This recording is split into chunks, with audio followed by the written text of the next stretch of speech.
Boys and girls, listen up.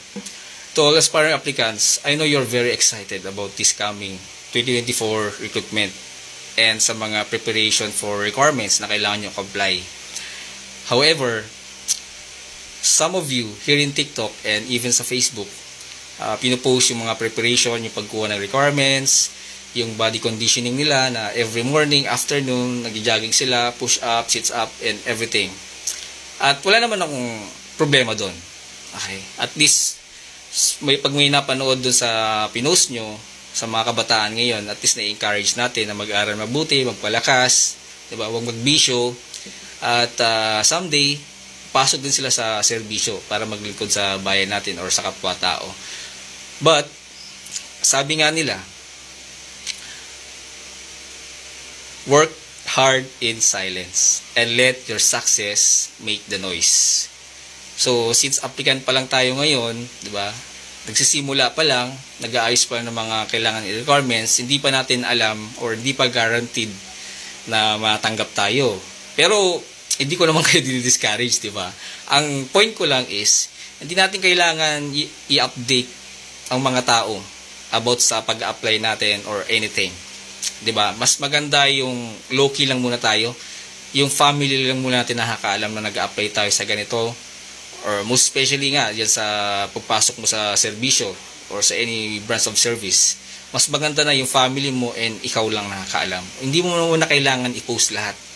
Even yung mga preparation mo, no, nag-jogging, okay lang mag-jogging. But wag mo nang ilagyan ng mga caption na for preparation of ganito, pag-apply ko kasi kaya ako nag-jogging, di ba? Low-key lang muna tayo.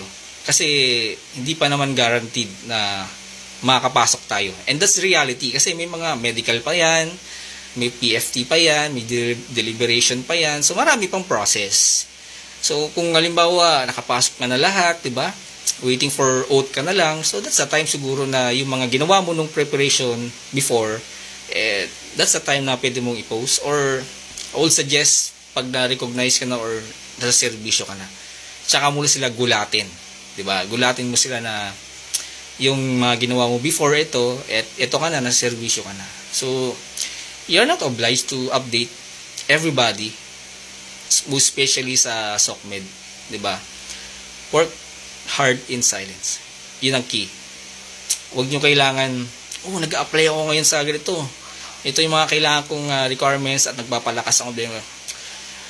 Hayaan nyo sila na sila ang makaalam na nag-apply pala sa ganito. Then, pag nalaman nila, so sabihin nyo lang na in return na, nag-apply pa lang ako. Aplikante pa lang ako ngayon. So, yun lang yun. Hayaan nyo sila yung nakakaalam na nag-apply ka. Na instead na binubulgar mo yung pag-apply mo sa here in TikTok and sa Facebook, diba? So, mas maganda na lang ikaw at ang family mo or yung partner mo makakaalam muna. So, hindi ako nagdi-discourage sa mga all aspiring applicants. I'm here to give you na advice na hindi nyo kailangan i-update ang tao. Kasi, in reality, may mga tao talaga na pag nag-step ahead na sila sa iyo, may mga masasabi yan. And that's the reality. Kaya, work in silence na lang. So, low-key na lang. Once na serbisyo ka na, that's the time. Mag-post ka. But, of course, yung limited na naka-inform ka or anything na yung kaaya-aya, hindi yung basta-basta. But malalaman nyo naman along the way yan pag nasa serbisyo na kayo. But, as of now, since aplikante pa lang kayo at hindi pa kayo guaranteed na makakapasok, so, low-key lang muna tayo. Tahimik lang muna. Tsaka nyo nagulatin pag naka-uniforme ka na. So, good luck, boys and girls.